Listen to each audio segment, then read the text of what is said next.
அப்போ தீமோத்தே எந்த ஊருக்காரன்? லிஸ்திராவுக்கு வரும்பொழுது அங்க தீமோத்தே இருக்கான். அவங்க அம்மா தான் கிரேக்க ஸ்திரீ, சாரி யூத ஸ்திரீ, அப்பா கிரேக்கன். தீமோத்தேக்கு ஒரு புக் எழுதப்பட்டுச்சுதா. அங்க இருக்கும் பொழுதுதான் ஒருத்தன் சொல்றான், மக்கதோனியாக்காரன் வந்து கூப்பிடுறான். அதனால அவரு இங்க அவன் கனவுல வந்து கூப்பிடுறான், எங்க ஊருக்கு, எங்க இருக்கு மக்கதோனியா, இந்த இருக்கு. சோ அங்க இருந்து ஒவ்வொரு ஊராக போய் லிஸ்திரா, தெர்பை, லிஸ்திரா, சாரி லிஸ்திரால தான் நான் சொன்னேன். யார் இருந்தா? தீமோத்தே. தெர்பை முடிஞ்சு லிஸ்திரா. இந்த லிஸ்திரால இருக்கும் பொழுதுதான் கனவுல ஒருத்தர் வந்து மக்கதோனியாக்காரன் வந்து கூப்பிடுறான், எங்க ஊருக்கு வாங்க, நீங்க சுவிசேஷம் சொல்லணும் அப்படின்னு. இங்க இருந்து நேர மக்கதோனியா போற. துரோவாங்கிறது வந்து ஒரு ஹார்பர். மீண்டுமா உங்களை சந்திப்பதில் மிக்க மகிழ்ச்சி. ஜெபித்த ஒன்றுமாக வருடத்தின் கடைசி பகுதியில் நின்று கொண்டிருக்கிறோம். கர்த்தர் நமக்கு கிருபையாக நம்மை நடத்தினார். கடந்த வருடத்துல நம்மோடு இருந்த 2 பேர் இதுல இல்லைன்னு சொல்ல முடியாது, ஆண்டுடைய சமூகத்துல இருந்து கொண்டிருக்கிறார். எனக்கு அதுல ஒரு பெரிய ஒரு சந்தோஷம் என்னன்னா, நம்முடைய பிள்ளைகள் ஆண்டுடைய சமூகத்துல செல்வதை காட்டிலும் மேலானது ஒன்றுமில்லை. இந்த நாள்ல ரோமர் புத்தகத்துல இருந்து படித்துக் கொண்டிருக்கிறோம். 5வது பகுதிக்குள்ளாக வந்திருக்கிறோம். தொடர்ந்து ஜெபம் பண்ணு கொள்ளுங்கள். இதுவெல்லாம் ரொம்ப ஆழமான காரியம். போகும் பொழுதுதான் அதற்குள்ளாக எவ்வளவு காரியங்கள் இருக்கிறது என்பதை புரிய முடிகிறது. ஓகே, சோ இது வந்து ரோமாபுரியாருக்கு எழுதின நிருபம், பாகம் 5. இந்த சபை வந்து ரோமர் சபை வந்து பவுலினால் ஆரம்பிக்கப்பட்ட சபை அல்ல, ஞாபகம் வச்சுக்கொள்ளுங்க. மாத்திரம் இல்ல, பெந்தேகோஸ்தே நாளில் எருசலேம்ல பேதருடைய பிரசங்கத்தையோ அல்லது மற்ற பெந்தேகோஸ்தே நாட்கள்ல கலந்து கொண்டவர்களால் ஆரம்பிக்கப்பட்ட சபையாக இருக்கலாம், அல்லது வேற இடங்களில சத்தியத்தை பவுல் இப்போ மத்திய தரைக்கடலை சுற்றியுள்ள நாடுகள்ல எப்படியாக ஊழியம் செய்தார், ஒரு பயணம் பார்த்திருக்கிறோம். அந்த நாள்ல 2, 3 பார்க்க போறோம். அங்கிருந்து வந்தவங்க வந்து தொடங்கி இருக்கலாம், அல்லது யூத ஜபாலயத்துல போய் சத்தியம் போய் அவர்கள் இந்த சபையை தொடங்கி இருக்கலாம். இந்த ரோம சபையை குறித்து எழுதும் பொழுது அவருடைய விசுவாசத்தை பாராட்டி எழுதுகிறார். உங்களுடைய விசுவாசம் உலகமெங்கும் தெரிந்திருக்கிறது. உலகம்னு அவர் சொல்றது என்னன்னா ரோம ராஜ்யம் முழுவதும். ஆனா அங்கேயும் சில பிரச்சனைகள் உண்டு அந்த சபைகள்ல, ரோம சபைகள்ல. அதான் அந்த புத்தகத்துல வரும்போது பார்க்கலாம். இது ரொம்ப முக்கிய அடிப்படை. ரோம புத்தகத்தை வாசிக்கும் பொழுது இன்னைக்கு நான் உங்களை எடுக்கிறது எல்லாமே அடிப்படை சத்தியம் வந்து மத்தேயு, மார்க்கு, லூக்கா, யோவான். அது எப்படியாக கொண்டு செல்லப்பட்டது என்பதை சொல்வது அப்போஸ்தலர் நடபடிகள். அப்புறம் அந்த கடிதங்கள், எல்லா கடிதங்களை பார்த்தாலும் இந்த கீழே இருக்கிற அடிஸ்தானத்தை வைத்துதான் சத்தியங்கள் கடந்து செல்லப்பட்டது. இப்ப ரோமர்ல பாத்தீங்கன்னா இதுல உள்ள எல்லாம் இருக்கும். ஒருவேளை அப்கோர்ஸ் இயேசு கிறிஸ்தனுடைய பிறப்பு அதெல்லாம் இல்லாட்டியும் அடிப்படை சத்தியம் ரோமர்ல பார்க்கலாம், கொரிந்தியர்ல பார்க்கலாம், கலாத்தியர்ல பார்க்கலாம். அங்க சபைகளுக்குள்ள சில பிரிவினைகளும் உண்டாயிருந்து, டிசென்ஷன்ஸ் சொல்லுவாங்க. இப்ப எபிரேயர்கள், கிரேக்கர்களும் எபிரேயர்களும் சேரும் பொழுது அப்போஸ்தலர் 6ஆம் அதிகாரத்துல சொல்லுவாங்க, அவர்களுக்குள்ள எங்களுடைய விதவைகள் விசாரிக்கப்படவில்லை என்று சொல்லி கம்ப்ளைண்ட். இந்த ரோம புத்தகத்தை எழுதும்போது நான் முதல்ல போன வாரமே சொன்னேன், ரோமர்களுக்கு நினைப்பு ரொம்ப ஜாஸ்தி, கிரேக்கர்களுக்கு நினைப்பு தத்துவ ஞானிகள், ரோமர்களுக்கு எங்களுக்கு எல்லாமே வேதமே தோராவே எங்களுக்குள்ளதுங்கிற ஒரு எண்ணம். கிரேக்கர்களை சரியா எபிரேயர்கள் கவனிக்கவில்லை. ஹீப்ரூஸ் 6ஆம் அதிகாரத்துல அப்போஸ்தலர்ல பார்க்கலாம்.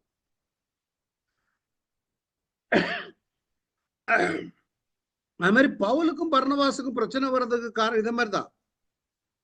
ஒரு கூட்டம் வந்து விருத்த சேதனம் பண்ணணும்னு, அதே மாதிரி ஜான் மார்க்க பர்னபாஸ் கொண்டு போகணும்னு சொல்லும் பொழுது பவுல் வேணாம், அவன் என்ன வேண்டாம், போன தடவை என்ன விட்டுட்டு போயிட்டான் அவன். இப்படி சபைகளுக்குள்ள சில பிரச்சனைகள் இருந்தது, அதையும் அட்ரஸ் பண்ணுகிறது தான் இந்த ரோம நிருபம். முதல் 17 வசனங்களை இன்னைக்கு நாம பார்க்க போகிறோம், 1-17 வரை. முதல் 7 வசனங்கள் சல்யூட்டேஷன், அதாவது அதாவது இனிஷியல் வரவேற்று பேசுவது போல, வந்தனம் அல்லது நம்ம தமிழ்ல சொல்லுவோம் வாழ்த்துகிறேன் அப்படின்னு. 8-ல இருந்து 15 பார்த்தீங்கன்னா நன்றி செலுத்துதல், thanks giving for what God has done. அப்புறம் 16-17 தான் அடிப்படை சத்தியம், விசுவாசத்தினால் நீதிமான் பிழைப்பார். இதுதான் இந்த முதல் 17 வசனங்களுக்குள்ளாக இருப்பது. வசனங்களை சீக்கிரமாக வாசித்து விட்டு நம்ம கடந்து செல்லலாம். இயேசு கிறிஸ்துவின் ஊழியக்காரனும் அப்போஸ்தலனாகும்படி அழைக்கப்பட்டவனும் 3 காரியம் இருக்குது. ரோமாபுரியில் உள்ள தேவ பிரியர்கள், நல்ல கவனிங்க, அவிசுவாசிகளுக்கு அல்ல. அப்ப ரோம சபை இந்த பக்கங்களை வாசிக்கும் போதே நமக்கு ஒரு ஐடியா கிடைக்கணும், ரோம சபை ரட்சிக்கப்பட்டதா இல்லையா. அந்த ஒரு வசனம் உங்களுக்கு பதில் சொல்லும். அங்க ஒரு வார்த்தை சேர்த்திருக்காரு, பரிசுத்தவான்களாகும்படி அழைக்கப்பட்ட அனைவருக்கும். அதுல என்னெல்லாம் நீங்க பார்த்து யோசிக்காங்க. அனைவர்னா யாரெல்லாம் இருக்கலாம்? யூதர்கள், கிரேக்கர்கள், ரோமர்கள், புறமதத்தவர்கள், மற்ற இடங்கள் வந்து அரபியர்கள், மெசபத்தோமியர் இருக்கலாம், மேதியர்கள் இருக்கலாம், பல பகுதிகளிலிருந்து வந்தவர்கள் இருக்கலாம். அடுத்தது சல்யூட்டேஷன், அதான் நான் சொன்னேன், வந்தனம், உங்களுக்கு கிருபையும் சமாதானமும் உண்டாவதாக. யூசுவலா கடிதம் எழுதும் பொழுது யாருக்கு எழுதுவது? இந்த ஃபைனல், நீங்க கடைசி பார்த்தீங்கன்னா 16ஆம் அதிகாரத்துல இது ஒரு ஃபைனல் டாக்ஸாலஜின்னு சொல்லுவாங்க, கன்க்ளூஷன். இதே நான் இங்கிலீஷ்ல இந்த பக்கம் கொண்டு வந்திருக்கிறேன். Paul, a bond servant of Christ Jesus, called an apostle. இது இன்னும் கொஞ்சம் கூட விளக்கம் நான் பின்னால கொடுக்கிறேன். திருப்பி 4வது வசனத்திற்கு போலாம். இயேசு கிறிஸ்து தம்முடைய தீர்க்கதரிசிகள் மூலமாய் பரிசுத்த வேதங்களில் தம்முடைய சுவிசேஷத்தை பற்றி, எதை பற்றி பேசுகிறார் இந்த புஸ்தகம்? நீங்களே கண்டுபிடிங்க. அந்த சுவிசேஷம் என்ன? 5ஆம் வசனம், மாம்சத்தின்படி தாவீது சந்ததியில் பிறந்தவர், உயிர்த்தெழுதலினாலே பலமாய் ரூபிக்கப்பட்ட தேவகுமாரன். அப்போ மாம்சத்தின்படி வந்தவர், அவர் சகல ஜாதிகளையும் அவர்களுக்குள் இயேசு கிறிஸ்துவால் அழைக்கப்பட்டவர்களை உங்களையும் தமது நாம நிமித்தம் விசுவாசித்து கீழ்ப்படியப்படும் பொருட்டு எங்களுக்கு கிருபையும் அப்போஸ்தல ஊழியத்தையும். எங்களுக்கு நான் ஏன் இந்த புஸ்தகத்தை எழுதுகிறேன்? அதுக்கு அங்க பதில சொல்லுகிறார். அடுத்தது அப்ரிசியேஷன், உங்களுடைய விசுவாசம் உலகம் எங்க பிரசித்தமாகிற அப்படின்னாலே நான் சொன்னதான், உலகம்னு சொல்லும் பொழுது அவர் மீன் பண்றது ரோம சாம்ராஜ்யம். அடுத்தது அவருடைய ஜெபம், இடைவிடாமல் உங்களுக்காக நான் ஜெபித்துக் கொண்டிருக்கிறேன். தம்முடைய குமாரனுடைய சுவிசேஷத்தினால என் ஆவியோடு நான் சேவிக்கிறேன், நான் உங்களுக்காக ஜெபிக்கிறேங்கிறதுக்கு தேவன் சாட்சி. அடுத்தது பர்பஸ், நான் எதுக்காக இதை எழுதுகிறேன்? நான் இதை விட்டுட்டு போக மாட்டேன், இன்னும் பெருசா நிறைய போக வேண்டியது இருக்குது. 17 வசனத்தையும் டக்குன்னு சொல்லிட்டு அப்புறம் நம்ம பவுல் பயணங்களை பார்க்கணும். எதுக்காக எழுதுகிறேன்? நீங்கள் சிறப்பட, சில வரங்களை உங்களுக்கு கொடுக்க, உங்களும் என்னில் உள்ள விசுவாசத்தினால நீங்களும் நானும் ஆறுதல் அடைய, இந்த காரணத்துக்காக வேண்டிதான் உங்ககிட்ட வர்றதுக்கு வாஞ்சியா இருக்கேன். எப்படியா வரணும்னு நினைச்சேன், ஆனா பிரயாணம் கிடைக்கல. இதை நீங்களே கண்டுபிடிங்க. புறஜாதியான மற்றவர்களுக்குள்ள நான் பலனை அடைந்தது போல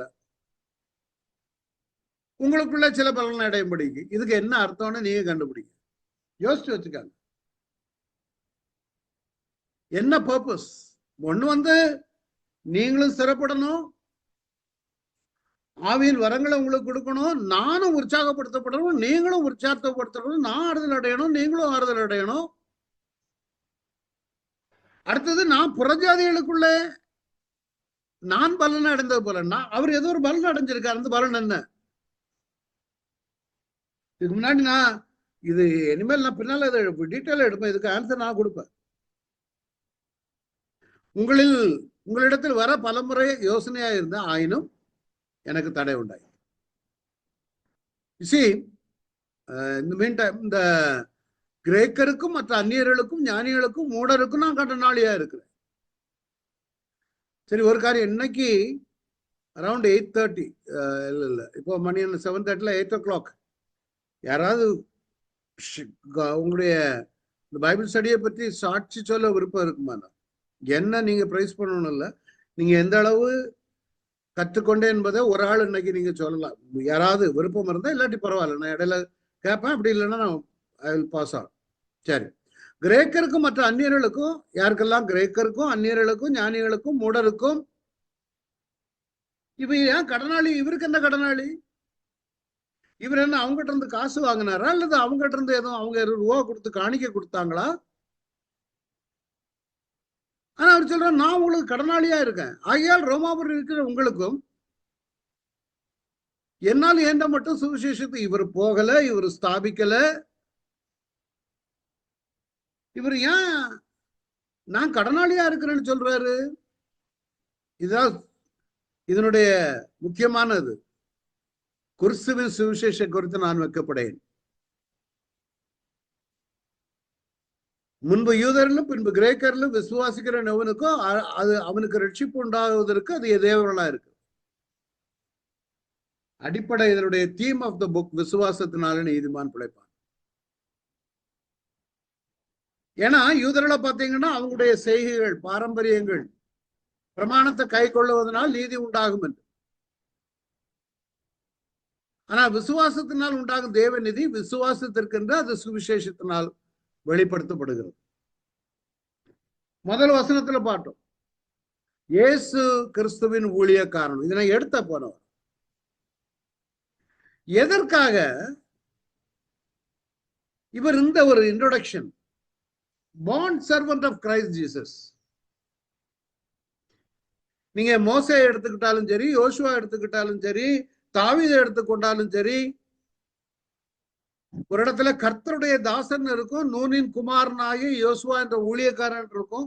ஆனா மோஸ்ட்லி கர்த்தருடைய தாசன் என்று வரும்போது சர்வன்ட் ஆஃப் காட். எதுக்கு இவர் இப்படி எழுதுறாருன்னா, நான் அவங்க Caesar is the lord for the Romans. இயேசுவை தான் அவங்க ரோம சக்கரவர்த்தி தான் ராஜாம்பாங்க, ஆண்டவர்பாங்க. யுவர் லார்ட் அப்படின்னு போய் அவங்கள வர்ஷிப் பண்ணணும். அந்த ரோம சக்கரவர்த்திகள் கட்டாயப்படுத்தினாங்க அந்த காலகட்டங்கள்ல. அங்க போய் பவுல் சொல்லுகிறார், Jesus is my Lord, I am his bond servant. ஒரு பாண்ட் சர்வன்ட்னா எந்த அளவுக்கு இருக்கணும்? சோ அப்போ எல்லாம் பழைய ஏற்பாட்டுல அவங்க ஊழியக்காரர்கள், அவனும் அதே மாதிரிதான் servant of Christ. Christ means the one who anoints, the one who takes care of you, the one who gives the command. சிலவங்களுக்கு இயேசுவை தெரியும், ஆண்டவரை தெரியாது. சிலவங்களுக்கு நான் திருப்பி சொல்லி தரேன், இயேசுவை தெரியும், இயேசு யாரு? ரட்சகர். ஆண்டவரை தெரியுமா? ஆண்டவர்னா என்ன? என்னை ஆளுகிறவர், அவர் சொல்றபடியெல்லாம் நான் செய்கிறவன்.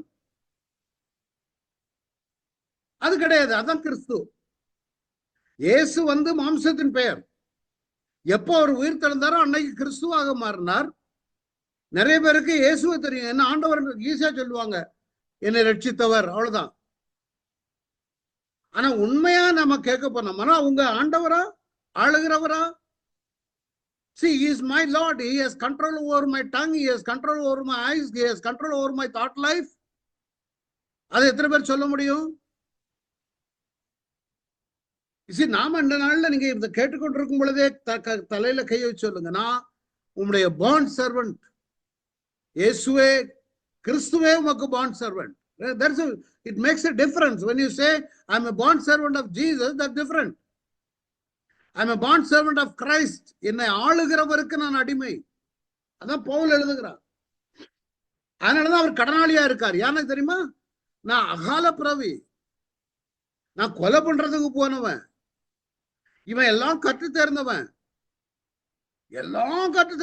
தரிசு பட்டணத்துல படிச்சவன், பரிசேயன், ரோம குடியுரிமையுடையவன். அந்த இருந்தத்துல பெரிய ப்ரொஃபசர், உலகத்திலேயே அன்னைக்கு பெரிய ஆளு யூத ப்ரொஃபசர் யாருன்னா கமாலியல். அவர் பாதத்துல கற்றவன். ஆனா he was blind.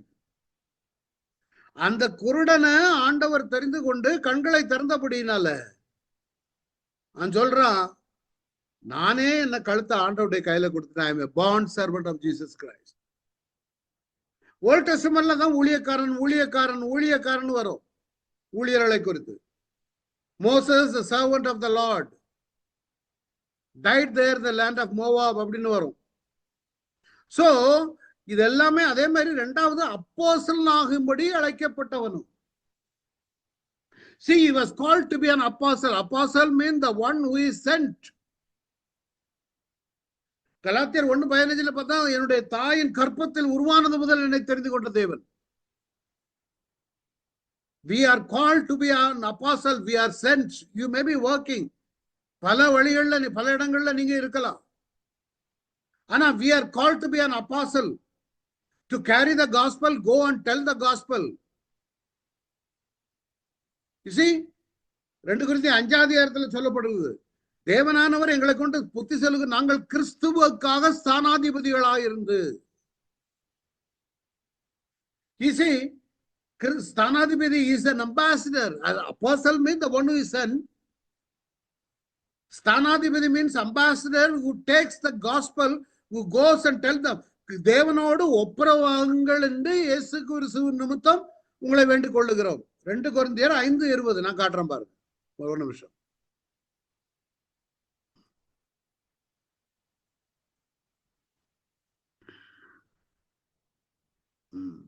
ரெண்டு கொரிந்தியர் 3:5-20.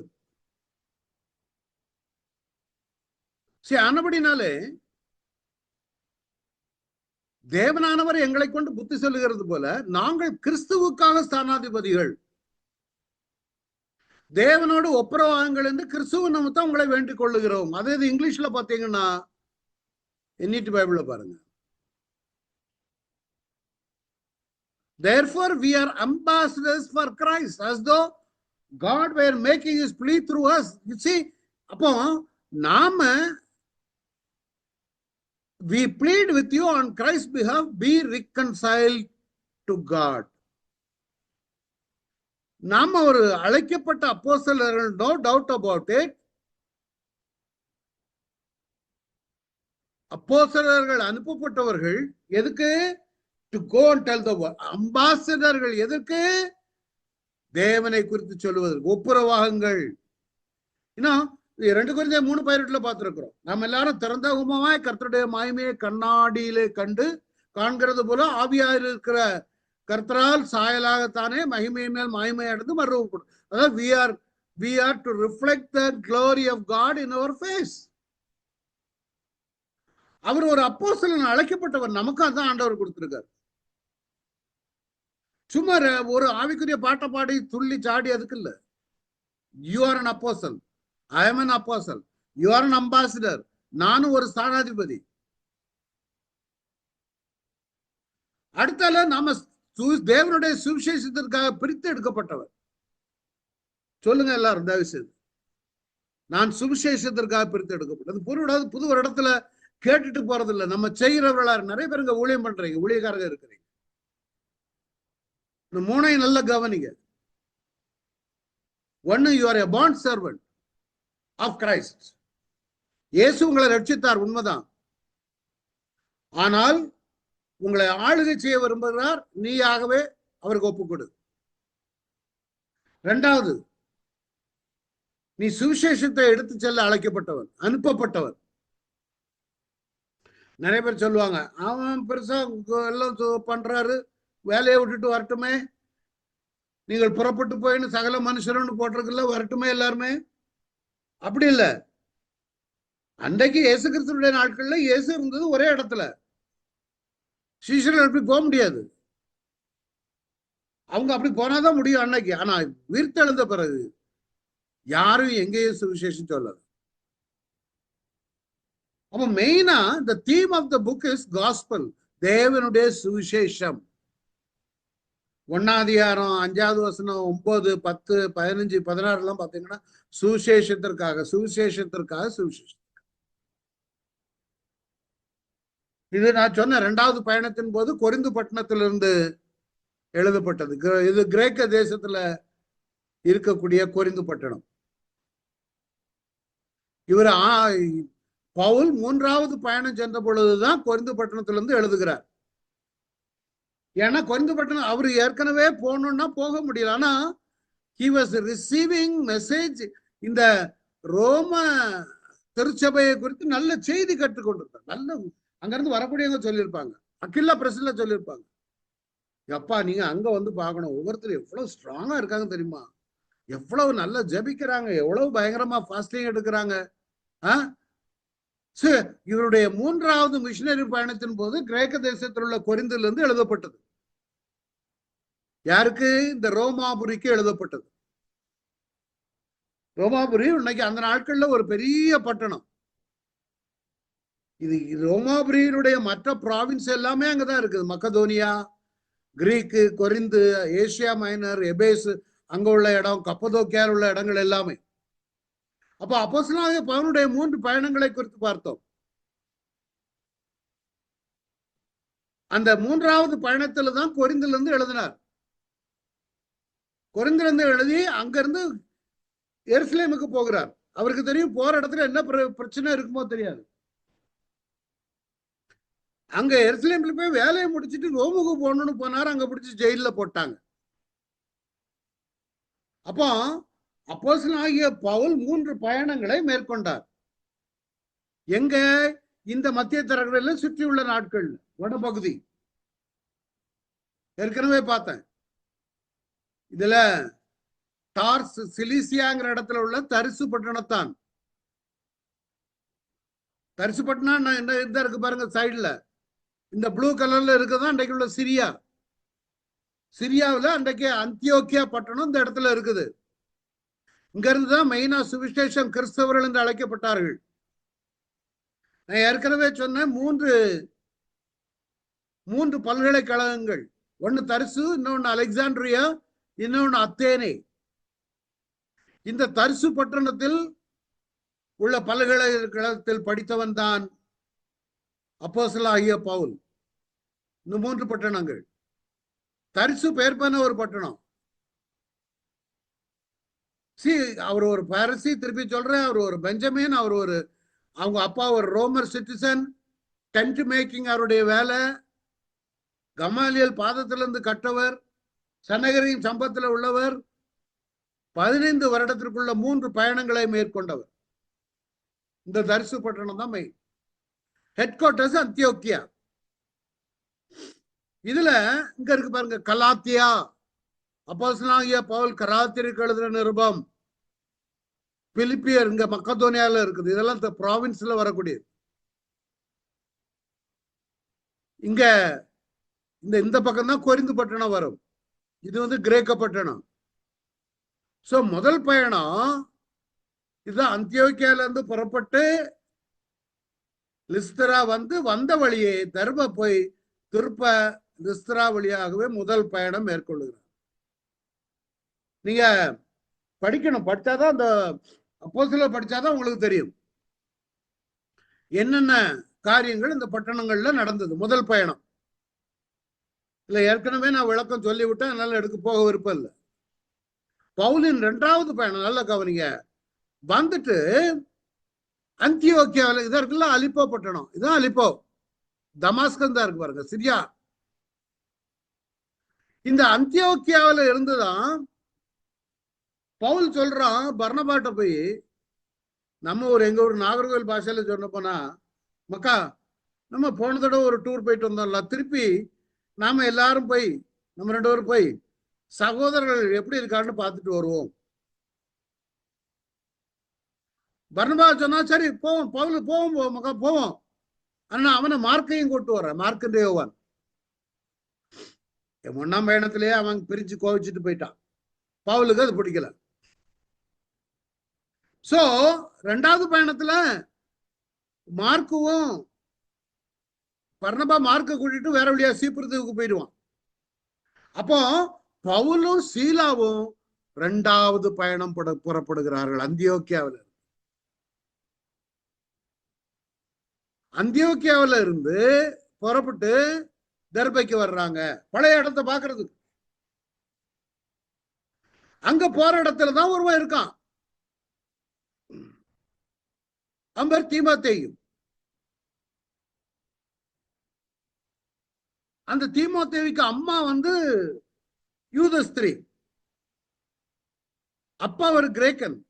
இந்த பட்டணங்கள் எல்லாம் இதெல்லாம் நமக்கு தெரிஞ்சிருக்கணும்னா, இதை எதுக்கு கொண்டு வர்றேன்னா இந்த சந்தர்ப்பத்தை பயன்படுத்தி சபைகள் இந்த இருக்கு பாருங்களா, கலாத்தி பட்டணம், கலாத்தியா, இதுல ஒவ்வொரு பட்டணங்களும் வழியா போறாங்க.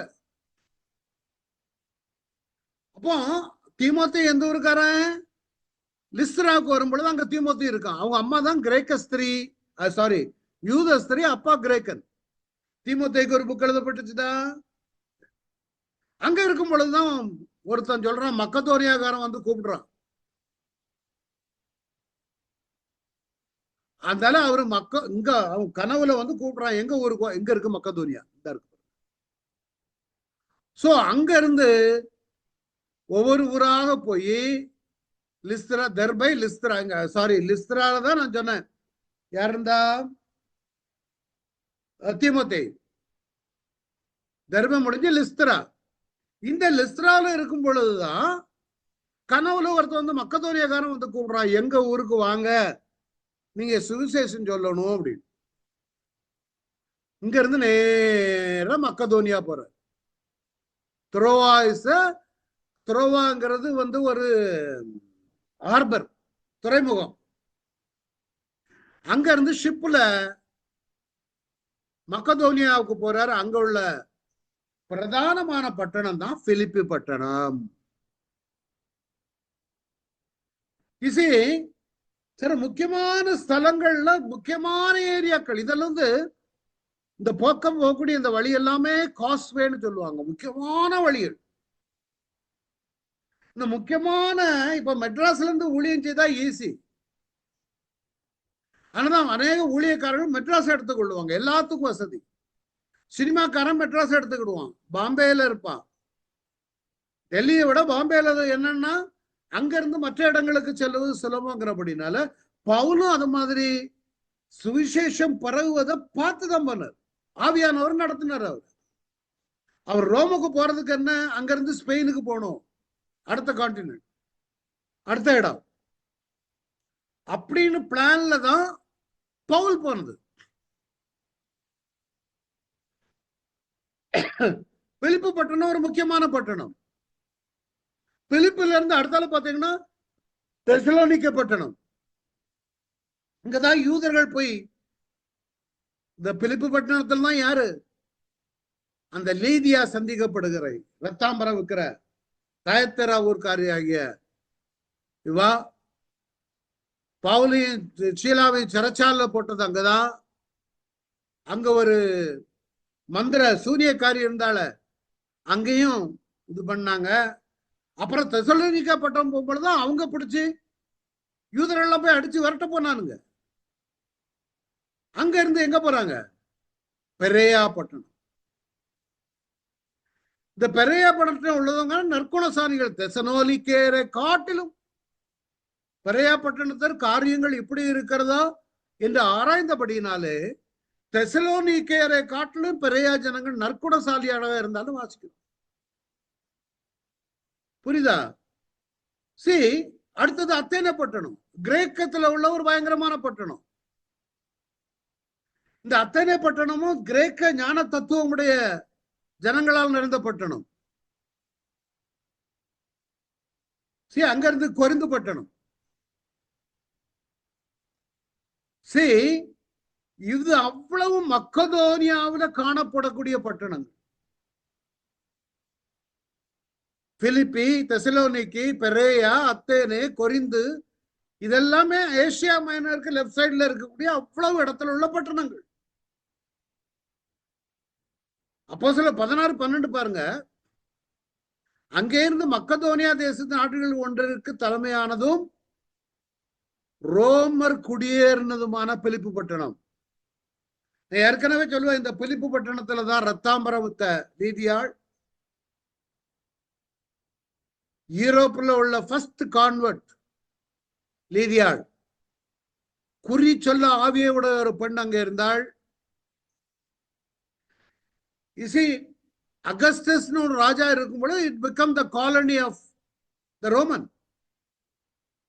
அங்க வந்து ரோமன் மிலிட்டரி ஆபீசர்ஸ் அப்படி இப்படி எல்லாம் இருக்கக்கூடிய இடம். என்ன சொல்லுவாங்கன்னா ஒரு குட்டி ரோம் நகரம்னு சொல்லுவாங்க பிலிப்பு பட்டணத்தை. இங்கதான் அவரை சிறைச்சாலையில அடைச்சது. இந்த இருக்கு பாருங்க இந்த பட்டணங்கள். எதுக்கு இதெல்லாம் கொண்டு வரேன்னா, பிராக்டிக்கலா நீங்க வாசிக்கும் பொழுது உங்களுக்கு நல்ல அதை புரியும். அந்த இப்ப புரியுதா? இந்த இதுக்கு முந்திர படத்தை பாருங்க. இந்த இடங்களெல்லாம் போயிட்டு வந்தாங்க. இந்த இது உங்களுக்கு நான் மேப் தர்றேன். இனி என்ன செய்யுங்க, அப்போஸ்தலர் புத்தகத்தை படபடன்னு வாசிங்க. You will have better understanding. Time அதுலயும் ஸ்பெண்ட் பண்ணுங்க. இதுல காட்டலாம், அதுல ஸ்பெண்ட் வேணும். இதுல பைபிள் இருக்குன்னா இதுல பாருங்க. But I want you to go through all the places. இந்த பிலிப்பி, தெசலோனிக்கே, பெரேயா, அத்தேனே, கொரிந்து, இந்த பட்டணங்கள் எல்லாம் நம்ம தெரிந்திருக்க வேண்டும். இங்கதான் யாசோனுடைய வீட்டுல பவுலையும் சிலா அங்க பிசினஸ் எல்லாம் போயிட்டு அங்க ஒரு சூனியக்காரி இருந்தா. நம்பிக்கை அற்று போயிட்டு கண்டு பவுலையும் சிலாவும் பிடித்து சிறைச்சாலையில அதிகாரிகள் எடுத்துக்கொண்டு போய், இந்த மனுஷன் நம்முடைய பட்டணத்தில் கலகம் பண்ணி ரோமராகிய நாம் ஏற்றுக்கொள்ளவும் அனுசரிக்கவும் தகாத முறைகளை போதிக்கிறார்கள் என்றார். இங்கதான் பவுலும் சீலாவும் நடுராத்திரியில ஜெபம் பண்ணும் பொழுது தேவனை தூத்து பாடினார்கள். ராத்திரி ஜெயிலரும் குடும்பமும் ரட்சிக்கப்படுவதை பார்க்கலாம். அங்கிருந்து நான் அதான் சொல்ல வர. எங்க இருக்கா ரெண்டாவது பயணம்? ஒரு நிமிஷம்.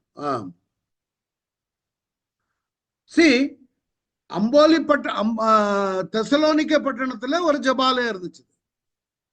இதான் தெசலோனிக்க பட்டணம். பிலிப்பில நடந்ததை சொல்லியாச்சு. தெசலோனிக்க பட்டணத்துல ஜபாலயம். அங்க சில விசுவாசியாத யூதர்கள் வைராக்கியம் அவன் கொண்டு வந்து பெரிய பிரச்சனை உண்டு பண்ணி, அப்போஸ்தலர் 17:5 பாருங்க. அப்போஸ்தலர் 17:5.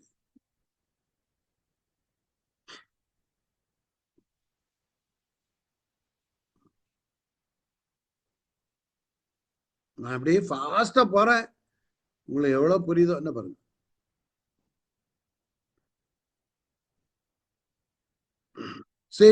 அவர்களில் சிலரும் பக்தியுள்ள கிரேக்கர்கள் திரளான ஜனங்களும் கனம் பொருந்திய ஸ்திரீகளை அநேகரும் விசுவாசித்து பவுலையும் சீலாவும் சேர்ந்து கொண்டார்கள். இது எங்க? அவர்கள் அம்போலி பட்டணத்தையும் அப்போலோனியா பட்டணத்தையும் கடந்து தெசலோனிக்க பட்டணத்துல வந்து போதிக்கிறாங்க. அங்க யூதருக்கு ஒரு ஜபாலயம் இருந்துச்சு. பவுல் எழுதுறாருல ஒரு இடத்துல, என் நிமித்தம் அவர்கள் பலன் அடைந்தது போல அவர்கள் நிமித்தம் நான் பலன் அடைந்தது போல. அதான் அந்த பலன். பவுல் தன் வழக்கத்தின்படியே அவரிடத்தில் போய் 3 ஓய்வு நாளைக்கு வேத வாக்கியங்களின் நியாயங்களை எடுத்து அவருடைய சம்பாஷித்து, பவுண்டேஷன் பாருங்க, கிறிஸ்து பாடுபடவும் மரித்தோள் எங்கது ஆதியாம லேவியரா, சாரி மன்னிக்கிறோம், மத்தேயு, மார்க்கு, லூக்கா, யோவான், அடிப்படை சத்தியம். அவனுடைய போதனையே அதுல இருந்து தான் வந்துகிட்டே இருக்கும். அது இல்லைன்னா மத்தேயு, மார்க்கு, லூக்கா, யோவான் நான் எடுத்துட்டா அப்போஸ்தலர் நடவடிக்கைகள் பிரயோஜனம் கிடையாது. அப்போஸ்தலர் நடவடிக்கைகளை எடுத்துட்டா உங்களுக்கு மற்ற புஸ்தகங்கள் தெரியாது. தெசலோனிக்கேர்ல இருக்கும். ஆனா எப்பவும் போனார் தெசலோனிக்கு? அதனாலதான் இந்த நாம அப்படியே ஒரு சம்பவமா புரிஞ்சிருங்க. இனிப்ப நீங்க புதிய ஏற்பாடு படிங்க, உங்களுக்கு கிறிஸ்து பாடுபடவும் மருத்துவர்கள் எழுந்திருக்கவும் இந்த இயேசுவே கிறிஸ்து என்று காண்பித்தார். அதுதான்யா நான் சொன்னேன்ல, இயேசுவே கிறிஸ்து. நீங்க எதிர்பார்த்திருக்கிற இயேசுவே, நீங்க எதிர்பார்க்கிற கிறிஸ்துவை எதிர்பார்க்கிற எல்லாம் மேசியா மேசியான்னு ஒரு ஆளை தேடி பாட்டுட்டு இருக்க எல்லாம் நம்ம ஒரு பாஷையில பேச போனா அப்படிதான். ஐயா நீங்க இயேசு இயேசு இந்த கிறிஸ்து கிறிஸ்து வருவார், மேசியா வருவார், எபிரேயத்துல மெஷியா வருவார், மெஷியா வருவார்னு சொல்றீங்கல்ல, அது வேற யாரும் இந்த இயேசுதாயா நீங்க எதிர்பார்க்கிற கிறிஸ்து என்று திருஷ்டாந்தப்படுத்தினார். அவர்கள் சிலரும் பக்தியுள்ள கிரேக்கர்கள் திரளான ஜனங்களும் கணம் பொருந்திய ஸ்திரீகளை அநேகரும் பணக்கார வசதி உள்ளவன் பவுல் சீலாவை சேர்ந்து கொண்டார்கள். ஒவ்வொரு ஊழியம் பாருங்க, அவர் எப்படியாக அப்போஸ்தல ஊழியம் செய்கிறார், எப்படியாக ஒரு ஸ்தானாதிபதியாக ஊழியம் செய்கிறார். அவர் ஏன் யாருக்கு கடனாளி? இயேசுவுக்கு கடனாளி, ஜனங்களுக்கு கடனாளி. ஏன் தெரியுமா? இயேசு நான் அகால பிறவியா இருந்தேன், நான் பாவியான மனுஷனா இருந்தேன், என்ன அந்த தெரிந்து என் கண்ணை திறந்து கண்ணில இருந்து செதில் எல்லாம் விழுந்து அவ்வளவு தூரம் என்னை தெரிந்து கொண்டவருக்கு நான் அதனாலதான் அடிப்பட்ட பிறகு நான் கடனாளி, நான் இயேசுவுக்கு கடனாளி. நீங்களும் நானும் கடனாளி, நீங்களும் நானும் இயேசுவுக்கு கடனாளி. நீங்களும் நானும் இந்த சுவிசேஷத்தை சொல்ல அழைக்கப்பட்டிருக்கிறோம். என்ன சொல்லணும்? இந்த இயேசுவே கிறிஸ்து. நான் அநேக என்னுடைய வேலை ஸ்தலங்கள்ல அநேக நோயாளிகள் என்கிட்ட வரும்பொழுது அரபிகள்கிட்ட எல்லார்ட்டையும் அநேக இடங்களில இயேசுவே கிறிஸ்து நான் நிரூபித்து இன்னும் நாம செய்து கொண்டிருக்க வேணும். நீங்களும் புதிய இடத்துல எங்க உட்கார்ந்து, எனக்கு நிறைய நண்பர்கள் உண்டு, பிற ஒரு உட்கார்ந்து நோட்ஸ் எல்லாம் எழுதுவார், நிறைய எழுதி எழுதி எழுதி, ஆனா அதுக்கு பிறகு ஒண்ணுமே கிடையாது, பிரயோஜனம் கிடையாது. நீங்களும் போய் இந்த இயேசுவை கிறிஸ்துன்னு நீங்க காட்டணும். எங்க வேலை செய்யற இடமா இருந்தாலும் சந்தர்ப்பம் கிடைக்கும் போதெல்லாம் நான் உண்மையில நான் பெருமைக்கு சொல்றேன், ஆட்டோல வரும்பொழுது எப்படியாவது பேச்ச கொடு, அவங்களே கேட்டுப்போம், ஜெபம் பண்ணிக்காங்க எங்களுக்கு. பிளைட்ல வரும்போது பேசஞ்சர்ஸ், ட்ரெயின்ல வரும்போது பேசஞ்சர்ஸ், இப்படி நாங்க சுவிசேஷம் பகிர்ந்து கொள்ளாத இடங்களே இருக்காது. இவரு ஜபாலயத்துல போய் திருஷ்டாந்தப்படுத்துகிறார், எங்க? தெசலோனிக்கு பட்டணத்துல. அதனால பாருங்க, கிரேக்கர்கள் யூத ஜபாலயம்னா அப்ப யூதர்கள் உண்டு, கிரேக்கர்ல திரளான ஜனங்கள், கனமருந்திய ஸ்திரீகள். இந்த எக்ஸ்பீரியன்ஸை கொண்டுதான் ரோம புத்தகத்தை எழுத போறேன். ஏன்னா இப்ப எனக்கு நான் பிகினிங்ல இருந்த எக்ஸ்பீரியன்ஸ் வரை இப்ப இருக்க நான் டீச்சிங் வரும் பொழுது இன்னும் அநேக காரியங்கள் ஆழங்கள் எனக்கு புலப்படுகிற மாதிரி பவுலுக்கு அந்த மாதிரி இருக்கிறதுனாலதான் இதெல்லாம் கொண்டு வந்து கோர்வையாக்கி நட்சல்ல புழிஞ்சு எடுத்து நமக்கு கான்சென்ட்ரேட்டட் ஜூஸ் கொடுக்கிறார். என்ன சொல்றாரு? அநேகர் விசுவாசித்து பவுலையும் சீலாவையும் சேர்ந்து கொண்டாருன்னா அவருடைய சத்தியத்தை ஏற்றுக்கொண்டார்கள்.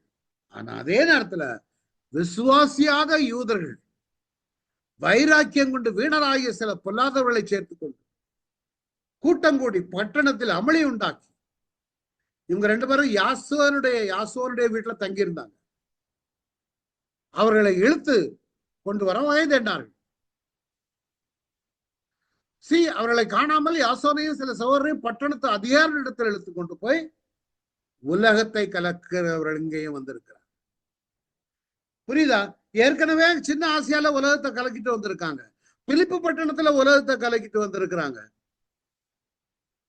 இவர் இப்போ ரோம பட்டணத்துக்கு கலக்க போறாரு. அதுக்குரிய பவுண்டேஷனை தான் நம்ம பார்த்துக்கிட்டோம். உலகத்தை இவ்வளவெல்லாம் அந்த இடங்களெல்லாம் தாண்டி கலக்கும் பொழுது நீங்க யோசிச்சு பாருங்க, ரோம புத்தகம் எவ்வளவு ஆழமான ஆரோக்கியமான கருத்துக்கள் அங்க இருக்கும். என்ன சொல்றாங்க? எழுத்து உலகத்தை வந்துட்டு இவர்கள் யாசோன்னு ஏற்றுக்கொண்டா இவர்கள் எல்லாரும் இயேசு வேறு ஒரு இந்த பாருங்க, கவனிக்கடா ஒரு நிமிஷம்.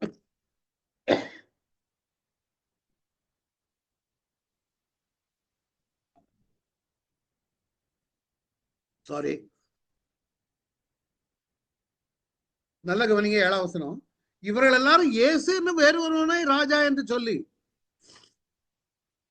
என்ன சொல்றான்? ரோம சக்கரவர்த்தி தானே நமக்கு ராஜா, ஆனால் ராயன் தானே நமக்கு ராஜா. இவன் வேற ஒருத்தன ராஜான்னு இன்ட்ரோடியூஸ் பண்றான் பாருங்க அப்படின்னு சொல்லி அங்க கொளுத்தி விடுறாங்க. அண்ணா ரோமருக்கு எழுதும் போது என்ன சொல்லுகிறான்? கிறிஸ்துவின் bond servant of Christ Jesus, கொத்தடிமையாகிய கிறிஸ்துவுக்கு, கிறிஸ்து இயேசுவுக்கு அடிமையான. கலக்கம் பண்ணி பிறகு 10ஆம் வசனம், உடனே ராக்காலத்திலே பவுலையும் சீலாவையும் பெரேயா பட்டணத்திற்கு அனுப்பினாங்க. அங்க போய் யூதருடைய ஜெபாலயத்தில் பிரசங்கம் பண்ணான். அந்த பட்டணத்தார் மனோவஞ்சைய வசனத்தை ஏற்றுக்கொண்டு காரியங்கள் எப்படி இருக்கிற ஆராய்ந்து பார்த்ததினால் தெசலோனிக்கேயில் உள்ளவர்களை பார்க்க நற்குணசாலிகளாய் இருந்தார்கள். அநேகம் கனபருந்திய கிரேக்கரும் அநேக ஸ்திரீகளும் புருஷர்களும் விசுவாசித்தார்கள். பெரியாவிலும் தேவவசனம் அறிவிக்கப்பட்டது என்று தெசலோனிக்கேர் அறிந்தபோது அங்கேயும் வந்து ஜனங்களை கிளப்பி விட்டார்கள். புரியுதுங்களா? அப்ப இவ்வளவெல்லாம் ஊழியம் செய்து தெசலோனிக்கு பட்டணத்துல வரும்பொழுது நடந்த சம்பவங்கள்லாம் இது. அங்க இருந்து பெரிய பட்டணம் பார்த்தாச்சு. இந்த வசனம் ஏற்கனவே பார்த்து விட்டோம். இழுத்து கொண்டு போய் வளைத்தார்கள். அடுத்தது அத்தேனே பட்டணம். இந்த அத்தேனே பட்டணம் இங்க கிரேக்க கலாச்சாரம் உள்ள பட்டணம். இது அங்கதான் இருக்குது. மக்கதோனியாவுக்கு கீழே அந்த பக்கம் இருக்குது. இதுல ஒரு சின்ன இருக்கு பாருங்க, அகாயா. இந்த இடத்துலதான் கொரிந்த். இதுக்கு இடையில ஒரு ஷிப்பு போலாம். இங்க இருந்து இந்த ஷிப்பு வந்து இடையில ஒரு சின்ன கேப் இருக்கு, அது வழியா போகும். அதனால இந்த கொரிந்து பட்டணம் ரொம்ப ஃபேமஸ் பட்டணம். அதாவது இந்த அத்தேனே பட்டணம் எப்படி பட்டணம்னா, அங்க போய் ஒரு இங்கிலீஷ்ல சொல்லுவாங்க, it is easier to find God at Athens than a man. அத்தேனே பட்டணத்துல மனுஷர்களை காட்டிலும் அதிகமா இருக்கிறது கடவுள் தான், தெய்வங்கள், விக்கிரகங்கள். அதான் பவுல் அத்தேனே பட்டணத்துக்கு போயிட்டு வரும் பொழுது ஒரு இடத்துல ஒரு விக்கிரகத்துல எழுதியிருக்கும், அறியப்படாத தேவன். அப்படி தேவனுக்கு இதுதான் கெங்கிரேயா. அங்க தான் இருக்கு பாருங்க, இதுதான் கெங்கிரேயா. இங்கதான் ஒரு தனக்கு ஒரு பிரார்த்தனை உண்டுன்னு பவுல் தலைச்சவரம் பண்ணி கொண்டு சிரியா தேசத்துக்கு போக கப்பல் ஏறினார். சிரியான்னா தெரியுதா? அந்தியோக்கியா இந்த இருக்கு. சோ இந்த அத்தேனே பட்டணம், கொரிந்து பட்டணம், அங்கிருந்து கொரிந்து காஸ்மோபாலிட்டன் சிட்டி, பயங்கரமான ஒரு சிட்டி. அப்புறம் ஒரு எபேசு பட்டணம். இந்த எபேசு ஒரு முக்கியமான பட்டணம். ஆனால் இங்கதான் ஆக்கிலாவும் பிரிசிலாவும் வந்தாங்க. அங்க இருந்து எங்க ரோம்ல இருந்து துரத்தி விடப்பட்டவங்க. கிளவுதியஸ் ராயன் ஆட்சி செய்யும் போது 2ஆம் பயணத்துல ரொம்ப நாள் அங்க தங்கல எபேசு இல்ல. அங்கிருந்து நேர ஃபாஸ்டா செசரியா பட்டணம், எங்க எருசலேம் பக்கம் போயாச்சு 2ஆம் பயணத்துல. ஆக்கில்லாவும் பிரிஸ்கில்லாவையும் அங்க விட்டுட்டு வந்தாச்சு. வந்துட்டு இதான் ஹெட் குவார்டர்ஸ், அந்த இதுக்கு போறாங்க. அடுத்த வசனம் பாருங்க. அதன் பின்பு அத்தேனே பட்டணத்தை விட்டு கொரிந்து பட்டணத்துக்கு யூதர் எல்லாரும் கிளவுதிராயம் கட்டப்படினால ஆக்கில்லா பிரிஸ்கில்லா அங்க வந்தாங்க. அவங்களதான் இவர் விட்டுட்டு வராரு. சோ கொரிந்து பட்டணம் ஒரு கிரேக்க சிட்டி, இஸ்துமஸ் சொல்லுவாங்க. பயங்கர பணக்கார பட்டணம். அதே நேரத்துல எல்லாம் உபச்சாரம் இல்லாத அசிங்கமா உள்ள தேசம். எபேஸ்ல பெரிய தியேட்டர், 50,000 பேர் உட்காரக்கூடிய அளவுக்கு ஓப்பன் ஏர் தியேட்டர் உண்டு. மனுஷனும் மிருகமும் இந்த தியேட்டர்கள்ல யுத்தம் எல்லாம் போடுவாங்க, சண்டை போடுவாங்க. இவங்க உட்கார்ந்து கை தட்டி சிரிப்பாங்க. அது மாத்திரம் இல்ல, தீனாளுக்கு கோயில் உள்ள இடம். அங்க பிசினஸ் இந்த மனுஷனுடைய ஊழியத்தினால கெட்டு போச்சு. சோ இந்த மூன்றாவது பயணத்தின் பொழுது எபேசில கிட்டத்தட்ட 3 வருஷம் இருக்கும். இன்னொரு சமயத்துல வரும் பொழுது எபேசில திருப்பி வரும் பொழுது எபேசில அவங்களெல்லாம் வர வச்சு திருப்பியும் அங்குள்ள சபை தலைவர்கிட்ட பேசுவார். அங்கிருந்து நேர த்ரோவா, அந்த ஷிப்பு பழைய இடம்,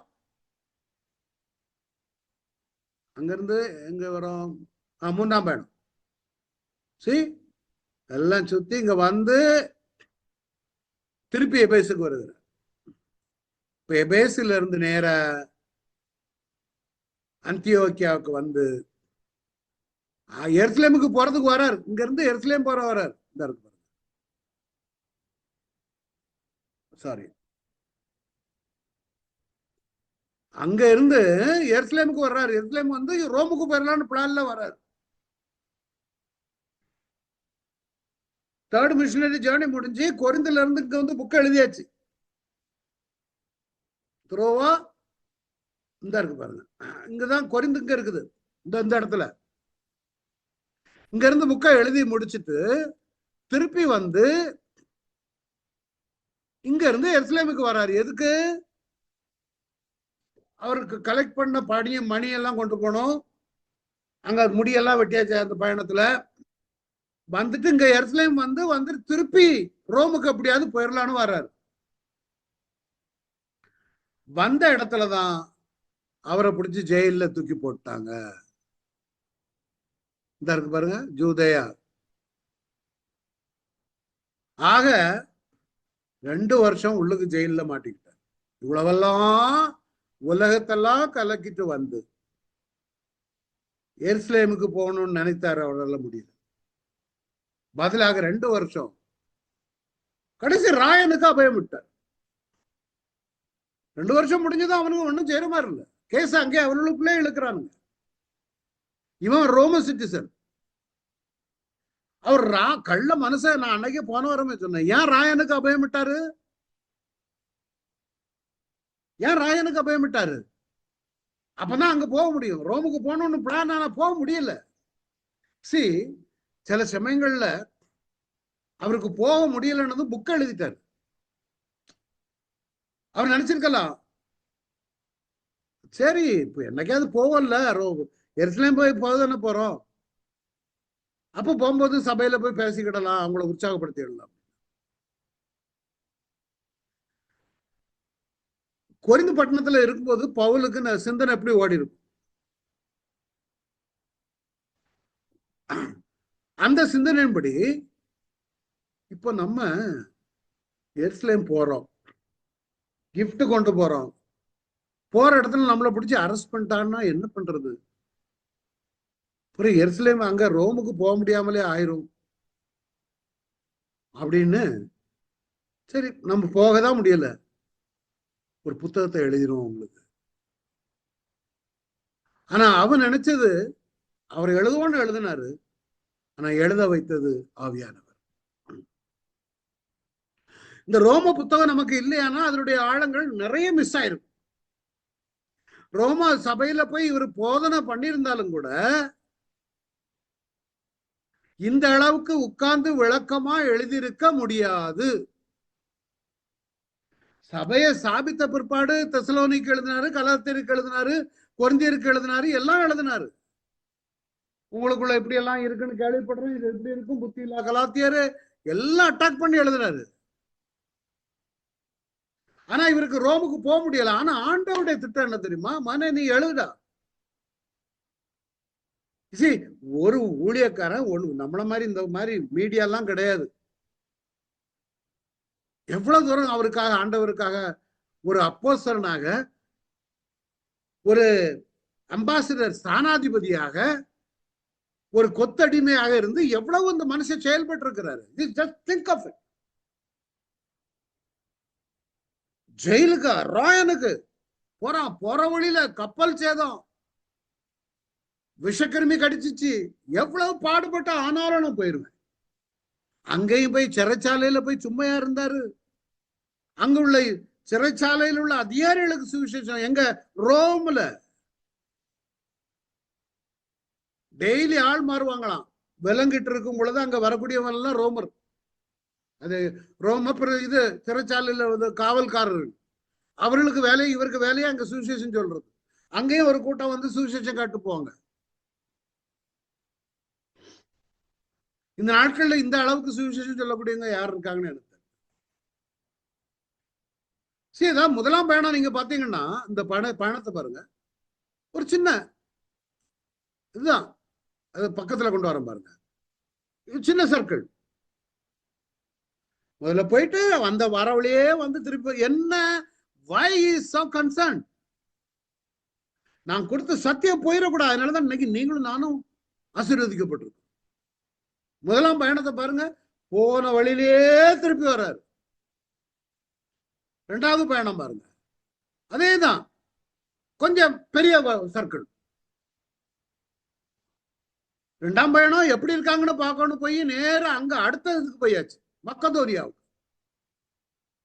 யாருக்கு பாருங்க, நியாபோலிஸ், ஆம்பிபிலிஸ், அப்பலோனியா, தெசலோனிக்கேயா, பெரேயா, கொரிந்த். இந்த இருக்கு பார்த்தீங்களா, கொரிந்த். இது ஒரு விசாரப்பட்டணும் கிட்டத்தட்ட. இங்க வந்து கடல் ஷிப்பு. இந்த ஷிப்பு வந்து இப்படி வந்து இப்படி போனோமானா 2-3 மாசம் ஆயிடும். அதனால என்ன பண்ணாங்க, மனுஷனா இதுல ஒரு வழியை உருவாக்கி இந்த வழியா ஷிப் உள்ளுக்கு போகும். இந்த இங்க ஒரு ரெட்சியில ஒரு இது இருக்குல்ல, கடல் ரெட்சி. இத இன்னைக்கு ஏமனிஸ் அட்டாக் பண்றாங்க, அந்த சுயஸ் கால்வாய் மேன்மேடு. அதே மாதிரிதான் இது ஒரு எஸ்துமஸ். ஏன் ஒவ்வொரு ஊரா போனா இந்த இடங்கள்லாம் அவ்வளவு பிலிப்பில பிடிச்சி ஜெயில போட்டானுங்க, தெசலோனிக்கேல அடிச்சானுங்க, இங்கேயும் அடி வாங்கினாரு, லிஸ்திரா, அந்த இடங்கள் எல்லாம். வார வழியில எபேசு பட்டணத்துல இருந்து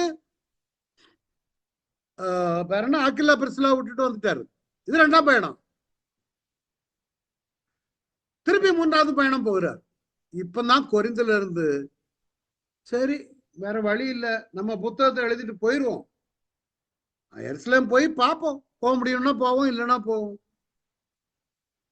மூன்றாம் பயணம் க்ளோஸ் அப்ல வந்தீங்கன்னா திருப்பி நேர இங்க இருந்து தீருவுக்கு வந்து செசரியா வந்து எருசலேம்.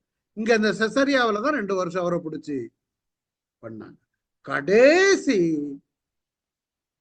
ராயனுக்கு அபயமட்டபடியினாலே திரும்ப அவரை ரோமுக்கு சிறை கைதியா கொண்டு செல்லப்பட்டார்.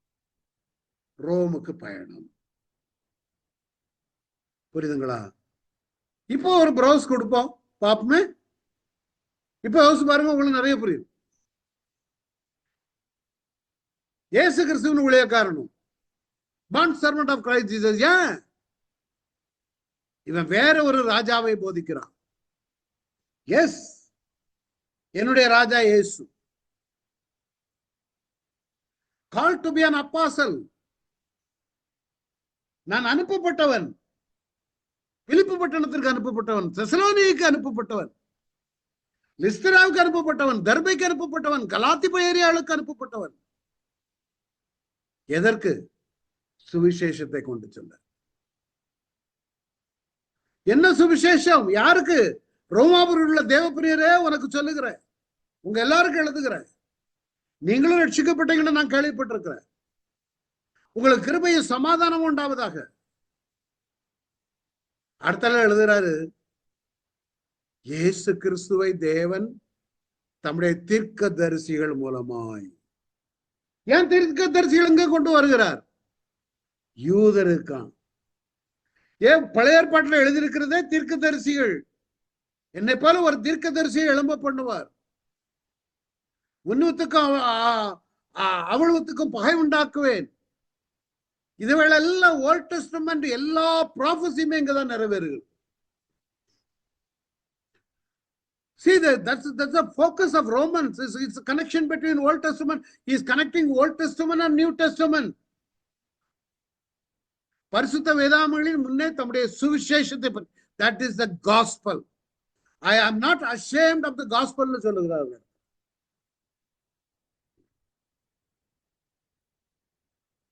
See, Jesus was made known in the Old Testament through the prophetic writings.